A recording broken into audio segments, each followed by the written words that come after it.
రైట్గా ఢిల్లీలో బ్లాస్ట్ నేపథ్యంలో హైదరాబాద్ లో హై అలర్ట్ ప్రకటించారు. పైగా రేపు జూబ్లీ హిల్స్ ఉప ఎన్నిక ఉన్న నేపథ్యంలో ఎక్కడికక్కడ ముందు జాగ్రత్త చర్యగా తనిఖీలు నిర్వహిస్తున్నారు పోలీసులు.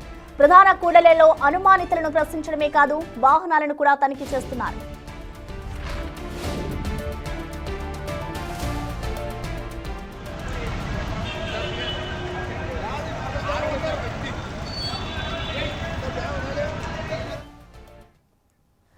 హైదరాబాద్ లో అయితే ప్రస్తుతం హై అలర్ట్ ని ప్రకటించారు. ఎక్కడికక్కడ పోలీసులు అయితే తనిఖీలు చేపడుతున్నారు. దీనిపై పూర్తి డీటెయిల్స్ అందించేందుకు మా ప్రతినిధి అక్రమ్ మనకి లైవ్ లో అందుబాటులో ఉన్నారు. Akram, over to you.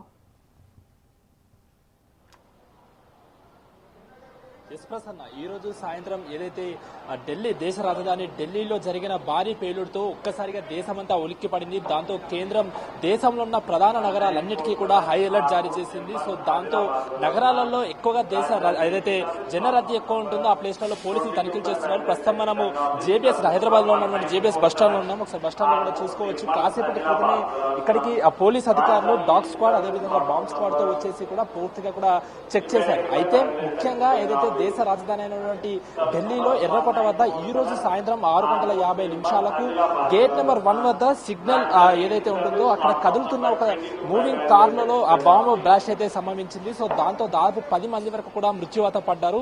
So దాంతో ఒక్కసారిగా దేశం ఉలిక్కిపోయిన నేపథ్యంలో ఇటు హైదరాబాద్ కి కూడా ఆ హై అలర్ట్ జారీ చేసిన పరిస్థితి మనకి కనిపిస్తా ఉంది. ఇటు వెంటనే హై అలర్ట్ జారీ చేసిన వెంటనే నగరంలో ఉన్నటువంటి ఎక్కువగా జనరద్దీ ఎక్కడ ఉంటుంది అంటే అటు Secunderabad railway station, JBS, MGBS bus stand, అదేవిధంగా అటు శంషాబాద్ ఎయిర్పోర్ట్, ఈ అన్ని ప్లేస్లలో కూడా పోలీసులు ఆకస్మిక తనిఖీలు మొదలుపెట్టారు. డాగ్ స్క్వాడ్ తో 1-2 సార్లు అన్ని బ్యాగ్స్ కూడా చెక్ చేస్తూ కూడా అనుమానం వస్తే 1-2 సార్లు కూడా చెక్ చేస్తున్న పరిస్థితి కనిపిస్తోంది. ముఖ్యంగా నగరంలో ఉన్నటువంటి సెన్సిటివ్ ఏరియాస్ అటు ఓల్డ్ సిటీ అదేవిధంగా తదితర చార్మినార్ ప్రాంతాల్లో కూడా ఆ తనిఖీలు అయితే ఇంకా కొనసాగుతూనే ఉన్నాయి. ముఖ్యంగా ఇటు బస్ స్టాప్ అంటే ఏదైతే ఆ ఓల్డ్ సిటీ ఆ తదితర ప్లేస్లలో ఉన్నటువంటి లోకల్ బస్సులు కూడా ఎక్కి ఒక్కసారి ఆకస్మికంగా రోడ్ మధ్యలోనే బస్సులు ఆపి బస్సులు కూడా చెక్ చేసేస్తున్నారు. సో ముఖ్యంగా మనకి తెలుసు 10 సంవత్సరాల క్రితం కూడా దిల్సుఖ్ నగర్ లో ఇదే విధంగా ఒక బాంబ్ బ్లాస్ట్ సంభవించింది. దాంతో చాలా మంది కూడా మృత్యువాత పడ్డారు. సో అంతటి భయాందోళనకరంగా కలిగించినటువంటి బాంబ్ బ్లాస్ట్ మరొక ముందే ఇంకొకటి ఢిల్లీలో జరిగింది. సో దాంతో ఒక్కసారిగా హైదరాబాద్ ప్రజలందరూ కూడా భయాందోళనకు గురవుతున్న పరిస్థితి కనిపిస్తుంది. హైదరాబాదే కాకుండా మొత్తం దేశంలో ఉన్నటువంటి ప్రధాన నగరాలు ఏదైతే ముంబై కానీ, కోల్కతా, అదేవిధంగా ఢిల్లీలో ఆల్రెడీ సంభవించింది. ఇటు ఉత్తరాఖండ్, చెన్నై, ఈ తదితర ప్రదేశాలన్నింటిలో కూడా హై అలర్ట్ జారీ చేశారు. ప్రతి నగరంలో ఆ ఎయిర్పోర్ట్లు, బస్ స్టాండ్లు, చిన్న ఆటో స్టాండ్లు కూడా వదలకుండా పోలీసులు తనిఖీలు చేస్తున్నారు. ఇటు హైదరాబాద్ లో చూసుకున్నట్టయితే మెట్రో స్టేషన్ల వద్ద కూడా ఎక్కువగా తనిఖీలు అయితే నడుస్తున్నాయని చెప్పుకోవచ్చు. ఇంకోటి ప్రధానంగా మనకి హైదరాబాద్ నడిబొడ్డులో ఉన్నటువంటి జూబ్లీ హిల్స్ నియోజకవర్గంలో మరికొన్ని గంటల్లో ఉదయం 7 గంటలకు పోలింగ్ స్టార్ట్ కాబోతుంది. రేపు 11వ తారీఖు బై ఎలక్షన్ ఉన్న సంగతి తెలిసిందే.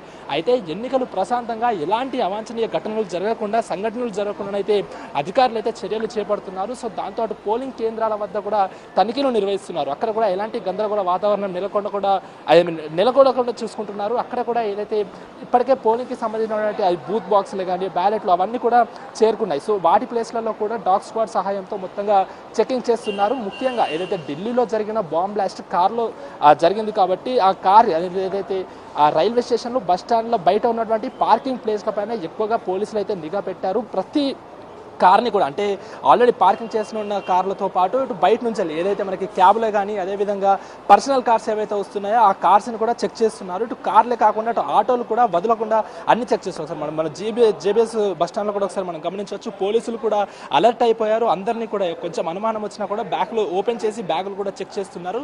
ముఖ్యంగా ఇటు జిల్లాలకు వెళ్తున్న బస్సులే కాకుండా స్టేట్ దాటి వెళ్తున్న బస్సుల పైన కూడా ఎక్కువగా నిఘా పెట్టారు. ఆల్రెడీ బస్సులలో ఏదైతే మనకి ఆ లగేజ్ అయితే ప్యాక్ చేసుకొని ఆ లగేజ్ బాక్స్లో పెట్టుకుంటారో ఆ లగేజ్లను కూడా ఓపెన్ చేసి అనుమానం వస్తే ఆ లగేజ్ను కూడా ఓపెన్ చేసి చేస్తున్నారు. అయితే నిన్న ఏదైతే ఏటీఎస్ గుజరాత్లో ఉన్నటువంటి యాంటీ టెర్రరిస్ట్ స్క్వాడ్ అయితే 3 టెర్రరిస్టులు ఉగ్రకోణము చేస్తున్నారని పక్కా సమాచారం రావడంతో వాళ్ళు ఏదైతే కెమికల్స్తో పాటు సైనైడ్స్ తయారు చేస్తున్నారని పక్కా సమాచారం అందడంతో 3 అరెస్ట్ చేశారు. అందులో ఒకరు మన హైదరాబాద్కి చెందినటువంటి రాజేంద్ర నగర్ వ్యక్తిగా కూడా గుర్తించారు పోలీసులు. సో దాంతో రాజేంద్ర నగర్ ప్లేస్లలో కూడా ఎక్కువగా కూడా తనిఖీలు నిర్వహిస్తున్నారు. ఇటు రైల్వే స్టేషన్లలో ఎక్కువగా రద్దీ ఉన్న కారణంగా రైల్వే స్టేషన్లో దాదాపు 3 డాగ్ స్క్వాడ్ల సహాయంతో కూడా మొత్తము బ్యాగ్స్ చెక్ చేయడం, అదేవిధంగా అటు ఆటోలే కానీ ఇటు కూలీలు లోపలికి తీసుకొస్తున్న బ్యాగ్స్, అదేవిధంగా ఇప్పుడు ఏదైతే ప్రయాణానికి సిద్ధమవుతున్న ప్రయాణికులతో పాటు ఆల్రెడీ బయట స్టేట్ నుంచి వచ్చిన వాళ్ళు కానీ లేకపోతే జిల్లాల నుండి వచ్చిన వాళ్ళే ఆ బ్యాగ్స్ కూడా చెక్ చేస్తున్నారు. ప్రస్తుతం మనం జేబీఎస్ బస్ స్టాండ్లో కూడా కాసేపటి క్రితమే అంటే ఏదైతే 6:50 ఢిల్లీలో బాంబు బ్లాస్ట్ సంభవించిన తదనంతరము కాసేపట్లోనే దాదాపు 30 నిమిషాల వ్యవధిలోనే హైదరాబాద్లో ఉన్నటువంటి జనరద్దీ ఉన్న ప్రధాన ప్రదేశాలన్నిటికీ కూడా అటు పోలీసులు చేరుకున్నారు. పోలీసులు చేరుకొని మొత్తంగా కూడా చెకింగ్ స్టార్ట్ చేశారు. సో ఆ నేపథ్యంలో జేబీఎస్ బస్ స్టాండ్లో కూడా ఈరోజు సాయంత్రం రాత్రి దాదాపు 8:30 కూడా ఇక్కడ మొత్తం చెకింగ్ చేసేశారు. చెకింగ్ చేసి ఇక్కడ ఏదైతే అలర్ట్గా ఉండడానికి కానిస్టేబుల్ అయితే పెట్టారో కానిస్టేబుల్ కూడా మనం చూసుకోవచ్చు రౌండ్స్ నిర్వహిస్తున్నారు. సో మొత్తంగా అయితే ఇంకొన్ని గంటలలో ఉదయం 7 గంటలకు పోలింగ్ స్టార్ట్ అవుతుంది కాబట్టి ఎలాంటి అవాంఛనీయ సంఘటనలు జరగకుండా సిటీ మొత్తం ప్రశాంతంగా ఉండే విధంగా కూడా చూసుకుంటున్నారు. ముఖ్యంగా అటు ఎయిర్పోర్ట్ దగ్గర కూడా దృష్టి పెట్టారు. ఎందుకంటే ఢిల్లీలో జరిగింది దేశ రాజధాని ఢిల్లీ, హై సెక్యూరిటీ ఉన్న ప్లేస్లోనే అంతటి బాంబ్ బ్లాస్ట్ ప్రధానంగా 6:50 సమయం అంటే జనరద్దీ ఎక్కువగా ఉంటున్న సమయం. ఆ సమయంలోనే అంతటి బాంబ్ బ్లాస్ట్ జరిగింది కాబట్టి ఇటు నగరంలో ఉన్న ప్రతి ఒక్క కోణాన్ని ప్రతి ఒక్క మూలాన్ని కూడా వాళ్ళు వదలకుండా మొత్తంగా కూడా చెక్ చేస్తున్నారు. ఖచ్చితంగా ప్రజలు ఎవరు భయాందోళనకు ఉండొద్దని కూడా చెప్పారు. అటు కేంద్ర మంత్రి ఎవరైతే హోంశాఖ మంత్రి అమిత్ షా కూడా దీనిపై ప్రత్యేక దృష్టి పెట్టారు. నరేంద్ర మోడీ కూడా ఎప్పటికప్పుడు వివరాలు అయితే అడిగి తెలుసుకుంటున్నారు. Prasanna, right, thank you Akram. So మొత్తానికి చూసుకోవచ్చు, ఇటు ఏదైతే ఢిల్లీలో బాంబ్ బ్లాస్ట్ జరిగిందో ఈ నేపథ్యంలో ఇటు హైదరాబాద్లో కూడా హై అలర్ట్ ప్రకటించారు. మనం చూసుకోవచ్చు, ఇటు శంషాబాద్ ఎయిర్పోర్ట్లో అలాగే సికింద్రాబాద్ రైల్వే స్టేషన్లో అన్ని తనిఖీలు చేస్తున్నారు. ఇటు వాహనాలు నడిపే వాళ్ళపై కూడా అనుమానాలున్నా ఎవరైనా అక్కడ అనుమానితులు ఉన్నా కూడా వారిని అడిగి వివరాలు తెలుసుకుంటూ ఉన్నారు.